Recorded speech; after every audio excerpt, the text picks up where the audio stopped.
Hi everyone, Rob B here with Rob D, and you are listening to episode 247 of the Property Podcast. And this week we're playing the regeneration game. Hey!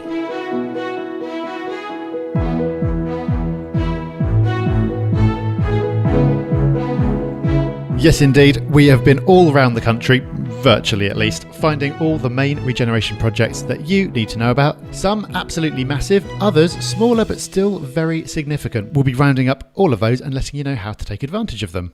On top of that, we've got a news story as ever, and we've got a resource of the week that describes itself on its website as basically free money. Sounds good to me. I think that will help people listen to the end. Of course, we're going to squeeze in plenty of good stuff in between.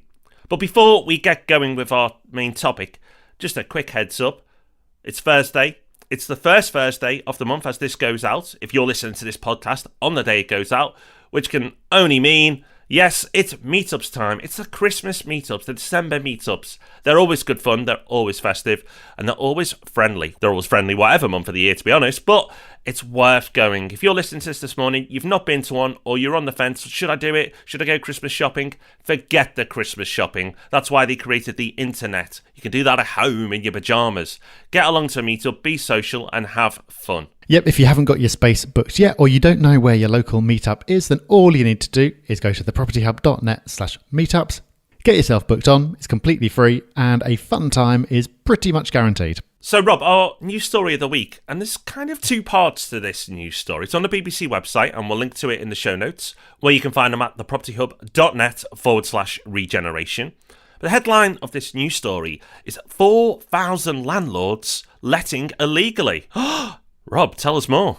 Yeah, shocker. This is to do with the Rent Smart Wales scheme. So this is the licensing scheme that's been operational for a little while now in Wales, which means that all landlords and all letting agencies need to register with a centralised scheme in order to be able to let property.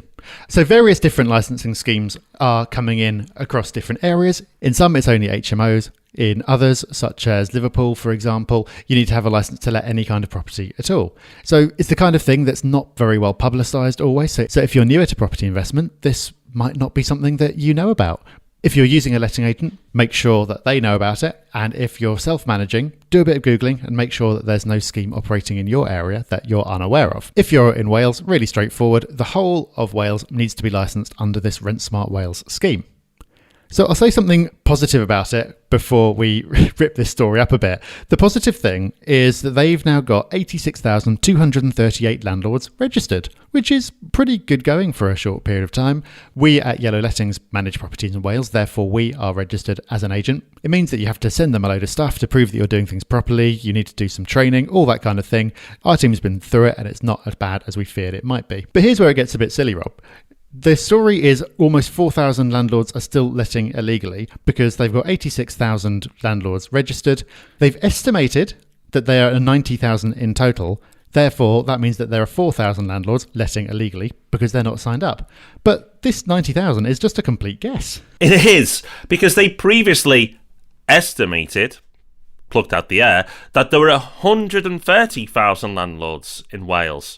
But Rent Smart Wales have said that this was an overestimate. And now there are thought to be about 90,000, which is remarkably close to the number of people they've signed up. It's amazing how close that number is. You could say, Rob, it could be more than a coincidence that the number they've re-estimated is right near the work levels they've done. Incredible stuff. Funny that, isn't it? So, yeah, it seems a bit convenient that they've just revised things down. But this really seems to me to be the flaw with all of these kind of schemes. A lot of people will sign up because they have to. But the ones who don't sign up are probably the ones who aren't doing their job properly in the first place. Therefore, they'll continue to be under the radar because why would they put their hand up for something like this? And that there's currently no way to track people down. So this is where licensing schemes come in for a lot of stick. It seems to be another way of making money out of the good landlords, but the bad ones still don't register. So I don't really know what the answer is to any of that, but I just thought it was funny how they changed their own estimate to make it look like they've done really well. It's like they've used selective data to make their point come across better. Who would have thought, Rob? Who would have thought? And on a completely separate note, make sure you listen to our predictions episode in a few weeks' time where we won't do the same. Honest. All right, so you'll have heard Rob B drop the F-bomb many times on this podcast. That's fundamentals, of course. We know how important fundamentals are for an area, and something that really improves the fundamentals of an area, of course, is investment. New investment in an area means increasing population, new employers, better leisure facilities, better transport, all of which make an area a more desirable property investment location. But what counts as a regeneration project that's big enough to make a difference? You're hearing about projects all the time, but which are the ones that are going to really move the needle? Well, what we've done this week is pick the big cities where there are the biggest of the big projects going on. We're going to talk you through some of those. And we've also identified some smaller locations where there are also projects going on that aren't quite as eye-catching. You won't be hearing about them on the national news, but still, given the size of the area, they're still going to make a big difference. And then once we've given you all this knowledge and you can show off at dinner parties in the future, we're going to look at why this matters to you. And most importantly, what can you do to take advantage of all this knowledge? But let's start with number one on our list. And I think, Rob, people may have heard us mention this little hamlet before, Manchester. Yeah, hopefully people have got the impression by now that there's a thing or two going on up in Manchester. It's an area that we are keen on for investment, but they might not be aware of the specific projects that are going on that makes it so exciting. So let's put that right. Okay, so let's do that. So we're going to rattle through some of them, some of the big ones. There's plenty more, but here just gives you a flavour. So the first on the list, we've got Manchester Airport Super Terminal, a £1 billion plus project, dubbed as the biggest single construction project ever to take place in Greater Manchester. Lots going on here. 2 of the terminals are being merged. One's been extended. It will mean faster check-in. It will mean more flights. It will also mean HS2 will be stopping at Manchester Airport as well. That's not included in that financial figure. But that'll mean journey times from Manchester Airport to London will drop down to an hour with HS2, which many of the airports that call themselves London airports are the same distance. So that's huge. We've got Media City in Salford. Many people would have heard of Media City. That's where the BBC relocated to. It's going under a little bit of an expansion, a £1 billion expansion, so much so that they're doubling the size of Media City. Already 7,000 people are employed there, 3,000 from the BBC, 900 from ITV. A hugely impressive regen project in its own right when it was first done, but that's being doubled. Back to Manchester Airport, 800 million there now, just outside the airport, which is being called Airport City, which is an enterprise zone that the government's created, which is dragging in investment, particularly from the Far East, with multiple businesses expected to be on site, 20,000 people to be expected to be employed in this area once it's done, multiple hotels, obviously all the offices that need to be built for that, shops, bar, restaurants, all the transport logistics you'd expect. That's all happening there, and probably because HS2 station being close by is probably one of the driver points behind it. Another one you may not have heard of, the Mayfield Depot, an £850 million project, again, in Manchester. That's going to create another 7,500 jobs, according to the people behind the project. Thousands of homes, hotels, office space, you name it, it's got it going on. And that's just the tip of the iceberg with Manchester. You know, that just gives you a flavour, but the smallest project there was 800 million. You know, there's multiple projects that are going on there that is just absolutely huge, and any one of those could make a difference to the city on its own, but have them all happening pretty much at the same time, it's going to make Manchester even more appealing. So Rob, Manchester, lots going on, and people have probably expected us to name Manchester, but hold on to your hats, people. We're going to go to the south. Not just the south, we're going to London. London, the place that we've been deriding. Well, not deriding, but we've been saying that there are so many better opportunities out there. We've been talking about how London is very, very expensive, which isn't news to you, but we've been talking about how there are so many more appealing investment areas at this stage of the cycle, in our opinion. But as we've also been careful to say whenever we're talking about London, we're not saying that it's a rubbish place. We're not saying you should never invest there. And there's actually lots of things going on. So a strategic investment in London, if it suits your goals, could work quite nicely. If not now, then at some future point as some of this comes closer to fruition, because there are some big projects here. These are going to be taking a while to be complete, but when they are, they're going to make a big difference. So one of those, fairly ambitious, is the creation of an entire new area. Silvertown is somewhere you probably haven't heard of. It's over in East London, around the Docklands kind of way. Up until now, there's been basically not that much there at all. But by the time they spent £3.5 billion on it, take that, Manchester, there will be 850 new homes, and that will be completed in the next 3 years, apparently. There's also going to be a load of retail there, so they're trying to turn it into a real destination. And what I think is interesting is rather than just just making it into another load of high rises and try to compete with Canary Wharf or something like that. They're going really heavy on the architecture. They're keeping it low rise. They're trying to make it a really exciting place to live and to be with lots of character and not just have a load of big tall buildings and chain stores, which London has got plenty of. So that is really, really interesting. 3.5 billion, no small amount. Another one that's in its very early stages, but very interesting, is a project round Old Oak Common and Park Royal kind of way out in West London, where they're planning more than 22,000 new homes. That is a lot. And as part of that, they're planning to make it into a transport super hub. So basically put in a couple of new stations to link the area up with Crossrail and with HS2. So it's a part of London that isn't isolated, but I do know from experience that it's a little bit disconnected and it's not as easy as it should be to get from there into central London, and it is at the moment a little bit left out from some of the big projects that are going on. So 22,000 new homes and a couple of new stations will absolutely massively revitalise that whole area. So that's a few years off. Don't have to rush to get involved in that now, but very much worth keeping an eye on. And there's more to make sure London keeps its cultural relevance and keeps lots of employment coming in on that front. There's a new film studios being built in Dagenham. Dagenham you always think of in the same breath as Hollywood, I'm sure. Well, now they're going to be trying to strengthen that association. That's the first film studios being built in London for 25 years. And another project that you've probably heard of, because it's been going on for quite a while, is the redevelopment of Battersea Power Station. More than £9 billion is being spent on that in total. It's been going on for a long time, but the first residents have now moved in. It's been very popular with overseas investors, the units that have already been released. And now lots of more things are being announced as well. So the new tube station, the Northern Line, is being extended to serve the area. That's opening in 2020. And recently Apple has announced that they're moving their London headquarters over there. So we've just picked out the biggest ones, the multi-billions, but there's no shortage of investment in London. So like I said back at the start, if you're going to pick a location generically and you're looking for growth over the next few years, there are other areas of the UK that we think are stronger. But London in the long term, because of its importance, there's always going to be lots of investment. There's loads of schemes going on, and that creates opportunities. And Rob, that's not even mentioning HS2 and Crossrail 2, which are not small projects in their own right. No, and even the first Crossrail hasn't finished properly yet, so loads and loads of positive stuff happening in London, and you would expect that as well. And if you go back and listen to our North-South Divide podcast last week, you'll really understand that London is very good at attracting the money. But as we've seen, there are other places that can do it. Manchester, we've already listed. And our next on the list, can't believe I've been given this one, it's Liverpool. So in Liverpool, my Aunt Mary has just painted her garage, and that is going to really bring up the street. No, there's more than that, don't worry. So Liverpool, lots of projects going on. Like we said at the beginning of this feature, it's about projects that are going to move the needle, big projects. And the biggest project by far in Liverpool is Liverpool Waters.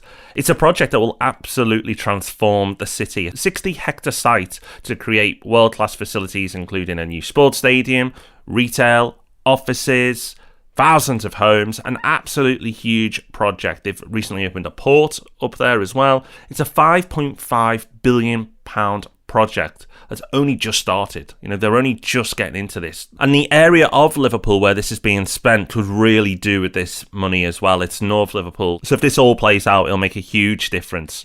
But over the water as well, the River Mersey, you've got the Wirral, and the Wirral's got its own project by the Peel Group as well, who are behind Liverpool Waters, and that's a £4.5 billion project. Again, that project, they're very much going after the Chinese money. Two projects that are absolutely massive for the size of areas, which will make a huge impact. So definitely one to have on your radar is Liverpool. Us talking about Manchester isn't much of a surprise. Rob talking about Liverpool isn't a surprise either. But here's one you might be a bit surprised by: Birmingham. Now, there's no reason why you should be surprised by Birmingham in general. Obviously, it's a massive city, but we've got some stick for ignoring it in the past. So let's put that right and recognise some of the big things that are going on there.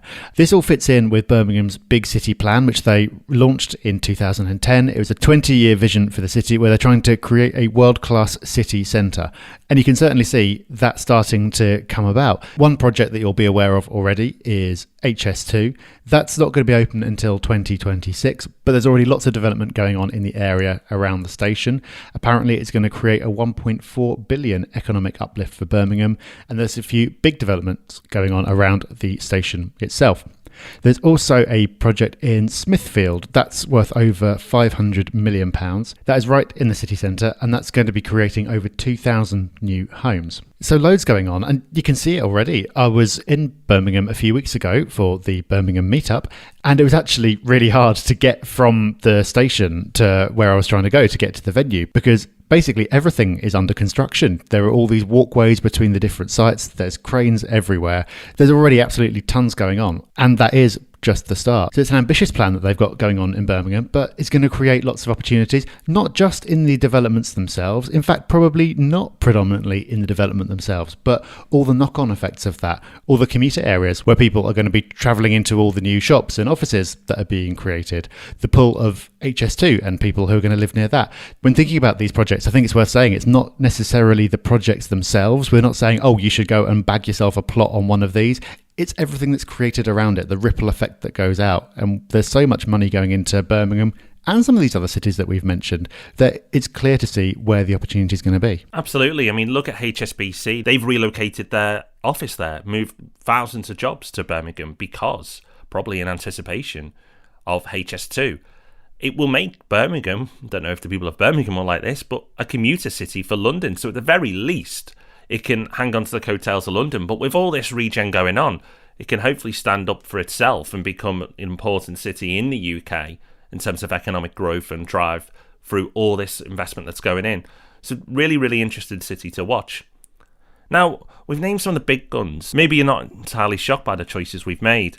But what we're going to do now is look at some smaller towns and cities that have got plenty going on, but possibly might not be on your radar. So first up, we've got Hull. And the city centre is being regenerated. Now, Hull, you may know, in 2017 has been celebrating the capital of culture. That had a huge impact on Liverpool. And Hull, well, we'll wait and see what impact it has. But there are projects planned and underway that will make a huge difference to the area. First up on our list is a multi-million-pound redevelopment of Hull city centre itself. There's going to be a new hotel there, ice ring, shopping arcade. There's going to be a new hotel there, ice skating arena, a shopping arcade. It's really going to uplift the city centre. What's really interesting is Hull actually has a real lack of hotels in the area. If you have a look and try and book one there, there's just not much on offer. So first of all, there's a good sign that they want to build a hotel the size that they're talking about, which is 100 beds plus. And I wouldn't be surprised if more hotels followed. An even bigger project Hull is experiencing right now, though, is the level of investment that they've got in green technology. £1 billion is now being delivered across the city of what they're calling Greenport Hull. 310 million of that is the Siemens factory there, which works on the wind turbines, which you probably see more and more of right now. But because of the opportunity that the North Sea offers for green renewables, and particularly wind turbines, Hull is trying to make itself the capital of green technology. So where Aberdeen in the past has benefited from the oil industry, Hull is trying to place itself as the Aberdeen for green renewable technology. And they're attracting the money. £1 billion of investment in a city the size of Hull is huge. Yeah, and I think that's the key. It's relative to the size of the city. So we've just been talking about 9 billion in London, 3 billion in Manchester, 1 billion in Hull, who cares? But relative to the size of Hull, that is a lot. I think it's really interesting because Hull's had a lot of bad press, but it's still a strong area. It's got a really great history, and you can really feel that history in the town centre. So if they compare that with being at the cutting edge of this new technology, that's really interesting. Along the same lines, actually, is something that's going on in Doncaster. Now, I've actually spoken to a few people recently who invest in Doncaster, and they seem to be doing really well. So sorry to them, because there could be a bit more competition now we're talking about it. This is a project where they're spending about 100 million. Again, 100 million, what's that compared to some of these others? But compared to its size, it can make a real impact. So they're spending that on something called Unity. This is a major town centre development where they're building a big transport interchange, they're building schools, they're creating 6,000 new jobs, there's going to be over 3,000 new homes. So lots going on there.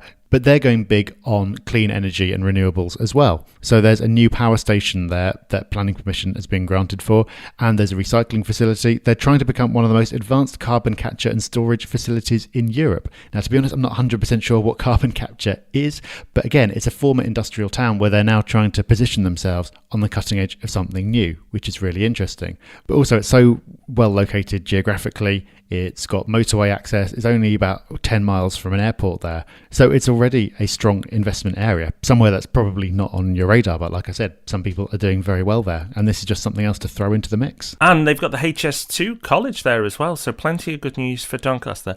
Carbon capture, Rob. It's basically just about capturing carbon. Oh, okay. Oh, well, now you put it like that. It makes complete sense. Moving on. An area we definitely have never mentioned before. I don't even think we've picked out many towns or the cities in this country before. Where are we talking about? Swansea.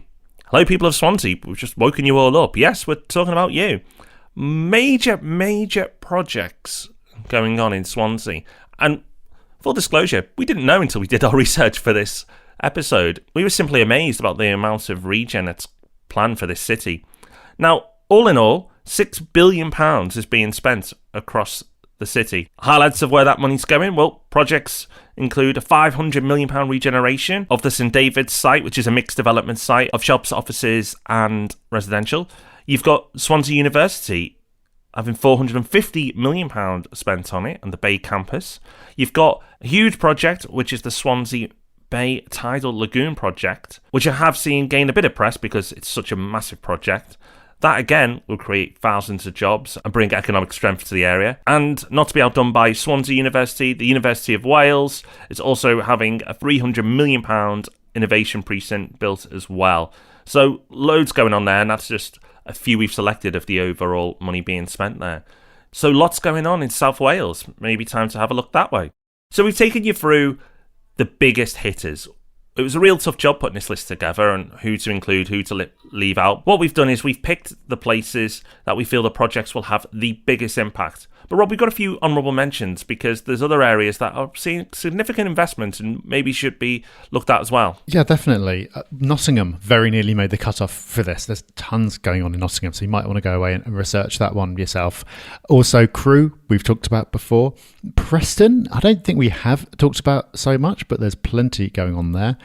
And also part of Greater Manchester, but distinct from the city centre projects that we've talked about. Stockport, you should be aware of by now. We're their unofficial tourist board representatives, and Wigan as well, which is going to benefit from the HS2 effect. So if you fancy going away and doing some digging on those, you will unearth plenty of projects going on there, which again are going to make a big impact on some of those slightly smaller areas. So there you have it. There's our list. There's our hit list, and plenty to go out there and dig into deeper, as Rob said. But what can you do with this information? And more importantly, how can you take advantage of it? Now you know about these projects, what can you do to benefit from it? Well, the first thing to understand is that not all regeneration is going to make an impact. We've touched on this a few times, but let's give you an example. A project in Manchester, that's £200 million, may sound impressive, but really, it's not going to make a difference at all. A £200 million project could just be 300 apartments going up. So while that may be a big news for somewhere like Doncaster, somewhere like Manchester, 200 million on its own isn't going to change the city. It might improve an area slightly, but it's not going to move property prices up dramatically. It's not going to create thousands of jobs. So just be careful of that. What does the number mean to that area or city? You often see cities mentioned and, oh, this has got £50 million being spent on it.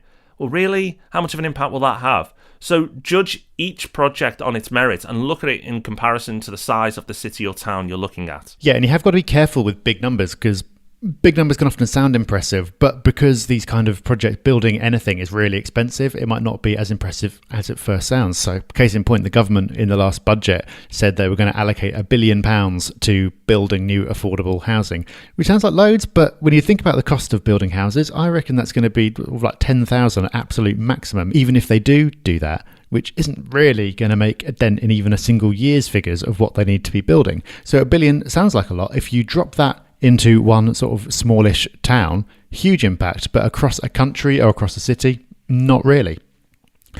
But some projects genuinely are huge, and when they're targeted in the right areas, they can make a massive difference. Look at East London and everything that's happened there.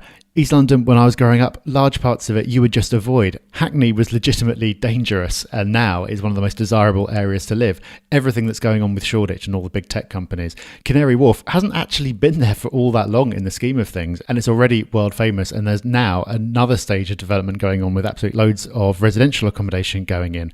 So it is absolutely transformational, and a similar thing's going on in Manchester. It is, and it has. Manchester hasn't always been a place that we would rave about. Go back to Manchester in the 80s. Yeah, it was a bit cool and a bit funky, but you certainly wouldn't have been excited for its economic prospects at that point. But certain projects can kickstart growth. The Commonwealth Games in particular had a huge impact on Manchester. Lots of money was poured in off the back of that. And really from there, it's not looked back. As we mentioned, multiple projects of huge sums of money going into the city. The BBC relocated there. That's happened because the city has been so good attracting investment, huge projects that have really made a difference to the area. And that's the thing, as you've seen with both of those case points, major regen, and I'll say it again, major regeneration, can kick-start economic growth and capital growth. It can make a difference if the projects are big enough. And when it comes to capital growth, an important thing to be aware of is when the benefit of this kicks in. Because these projects take years and years and years to come to fruition, it's like, well, at what stage do you need to be getting involved and making a play on these things? Well, often you get it in two different batches. So when a project is initially announced, the area will get a boost and you'll see some capital growth as people move on that. Then it might just sort of stay where it is for a while, and then you'll get another kick again when the project is actually completed or is close to being completed. So a recent example of this is Crossrail in London. So Crossrail was first approved 10 years ago, 2007, and then construction began a couple of years later. When it was first announced, a lot of people looked at the map, saw things like, oh, Abbey Wood is going to get a major Crossrail station. I don't know where that is. And oh, it's really cheap there. I'm going to buy now and cash in on that. And people who did that have done extremely well. Then there were years in the middle where not a whole lot was happening and prices were just moving in line with the rest of the region, nothing specific to Crossrail. And now we're only about a year away from the first part of it being open. So you're seeing prices rise again. This is not so much speculative investment, but this is people moving in to actually take advantage of the services. So people going, oh, well, if I move here, I might have a bit of a pig of a commute for a year, but then I'll have Crossrail. So I'm going to get in now before everyone else realizes this, and prices go up again. So there's two reasons for capital growth. There's the initial speculation, and then there's the actual people coming in to realize the benefits of the project. And those do come at different times. So you don't have to be massively early. It's not the case that by the time it's announced, it's all over. You see that with shares. Basically, by the time a piece of news breaks, it's all priced in because everything moves so quickly. There are so many rumors and so much inside knowledge ahead of it happening. By the time you read about it in the paper the next day, it's all over. With projects like this, with property, it's not like that. You don't have to be going and combing through all the local plans to see what's coming up. You can wait. That first uplift isn't immediate. There's time for that. And even if you miss out on that, there's another one to come a few years down the line. So, should you only be investing in areas with major projects going on for capital growth? No, that's not actually what we're saying. We're saying it's a way you can find capital growth and take advantage of it. But there are plenty of areas where there's not much happening in terms of regeneration projects or investment, but they don't need it because they're doing so well already. So, for example, look at York or Cambridge, two really affluent cities that are doing really well, that have attracted businesses, that offer great jobs, are lovely places to live and spend your time already. And yes, if you Google it, I'm sure there's projects there, but nothing on the scale we've mentioned. But places like that just don't need it. So don't be alarmed if you are looking at an area and you can't see any major projects happening. If it's a good area already, then that's fine. Don't worry. What we're saying is be careful of which projects you pay attention to. Not all projects are created equal. Not will all have an impact. But if you focus on the right ones, there's definitely upside to take advantage of. Okay, so resource of the week coming up in just a minute. But before that, we always like to take time in the show to acknowledge a wonderful person who's left us a wonderful review. So, Rob, who have we got this week? Okay, our first wonderful person is BitLuki. who says, Rob and Rob are fantastic, thank you. Very easy to relate to and provide a great balance of chat, life lessons and the nitty-gritty. This is the first podcast I've listened to, starting in October 2016, and I've been inspired to find other podcasts as well as kickstart my property investments. And now I have a clear strategy and plan for the next few years, thanks to their amazing work. Thank you. And time for another quick one. Charlie CJ says, I've only recently got into podcasts, and this is by far my favourite. Rob and Rob do a really great job of getting the information across, as well as creating excitement in property investment. Thanks, guys. Well, thank you to you both, you wonderful people. All right, resource of the week time. This is a great one coming up for Christmas. Thank you to Dan for sending this one in. This is honey. Been around a while, that, hasn't it, Rob? We're getting a bit thin on the ground with resources. Next week, cucumbers. That actually genuinely made me laugh. No, Rob, this is not the popular food stuff made by buzzing insects. This is a Chrome extension that helps you to find coupon codes. So I don't know if you do this. This is something that I always do. I'll be buying something online. On the checkout, there's always a coupon code box, and I don't have one. So I think, there's a coupon out there somewhere. I'll open a new tab. I'll go and do a bit of Googling, try to find the coupon, and eventually come back to what I was doing, having not found one. But Honey saves you from doing all that. It will go away and look for you, and it will automatically fill that box in if it finds a code. And so therefore it is basically free money. Not bad. Not bad at all. I think that's what you call a no-brainer. Get it set up, it's free to do, and start saving money. Go for it. So next week's podcast is going to be a popular one. People love the resources of the week. They always feedback to us that they love that every week we find and dig out a resource that adds value to your life. Well, we plan to double down on that, triple down on it, or even more. We are looking at all of our favourite things of 2017, which will include our best resources, our best podcasts, our best books. Yes, it's all in there in a bumper episode, reviewing all the best stuff that we've come across this year. It's going to be a good one. And we normally tell you at this point that before that, there'd be Ask Rob and Rob on Tuesday. But there won't, because we've finished Ask Rob and Rob for this year. But don't worry, it's going to be back in 2018, and you can still get your questions in. So if you've got a question you want to ask for Ask Rob and Rob, just go to thepropertyhub.net/ask, and we will get straight on the case with that in January. We will. But as you've heard, we are not missing the Thursday episodes. We'll do them all. We'll carry on. We've never missed a week yet. They've even gone out on Christmas Day. So we're not going to stop now. So make sure you join us next Thursday, where we'll be discussing our favourite things of 2017. Until then, bye-bye. Bye-bye. Thanks for listening to The Property Podcast. For show notes, all our past episodes, and to leave a review, go to thepropertyhub.net/podcast.